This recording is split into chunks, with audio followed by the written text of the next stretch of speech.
एक दिन महात्मा बुद्ध के पास एक दंपति पहुंचे। दोनों पति पत्नी अपने जिंदगी से निराश हो चुके थे।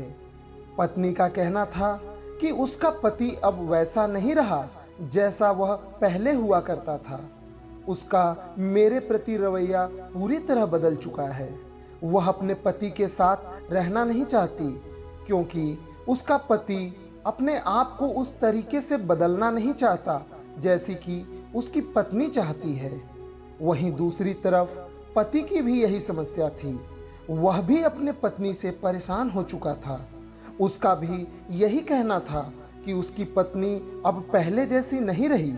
वो अपने पति की एक नहीं सुनती और अपने हठ धर्मिता पर बनी रहती है।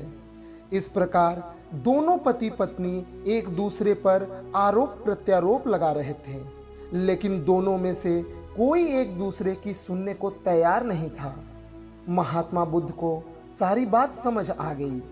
उन्होंने अपने एक शिष्य से एक रस्सी मंगवाई और उस रस्सी में गांठ लगाने लगे।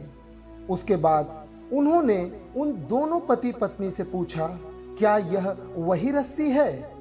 पति ने जवाब दिया कि एक तरह से देखा जाए तो यह वही रस्सी है जिसमें अब बस गांठें बंधी हैं, जबकि दूसरी तरह से देखा जाए तो अब इसमें गांठें पड़ चुकी हैं जो कि पहले नहीं थी।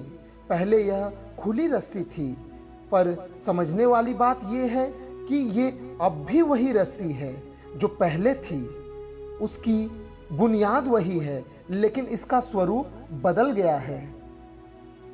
महात्मा बुद्ध ने कहा, ठीक है, अब मैं इसे खोल देता हूँ। यह कहकर उन्होंने रस्सी लिया और उसके दोनों सिरों को खींचने लगे और कहा कि आप दोनों को क्या लगता है, क्या यह रस्सी खुल जाएगी? दोनों पति पत्नी ने एक स्वर में कहा, नहीं नहीं, इससे तो गांठ और मजबूती से बंध जाएगी और उसे खोलना मुश्किल हो जाएगा। तब महात्मा बुद्ध ने कहा, तो फिर यह बताओ, यह गांठ खुलेगी कैसे? तब पत्नी ने जवाब दिया, इसके लिए तो पहले रस्सी को ढीला कर यह देखना होगा गांठ कैसे बंधी है। इस पर महात्मा बुद्ध मुस्कुराए और बोले, मैं यही सुनना चाहता था। मुख्य प्रश्न तो यही है कि किसी भी समस्या का लोग कारण नहीं जानना चाहते। लोग अपने अहंकार को छोड़े बिना अपने हठ पर बने रहते हैं और उम्मीद करते हैं कि अपने आगे किसी दूसरे को झुका देने पर उनकी समस्या समाप्त हो जाएगी, जैसा कि तुम दोनों कर रहे हो। तुम दोनों अपने अपने अहंकार पर डटे हुए रस्सी को अपनी अपनी ओर खींचकर गांठ छुड़ाना चाहते हो, जबकि गांठ तो रस्सी को ढीला करने पर ही छूटेगी। पति और पत्नी को महात्मा बुद्ध की शिक्षा समझ आ चुकी थी।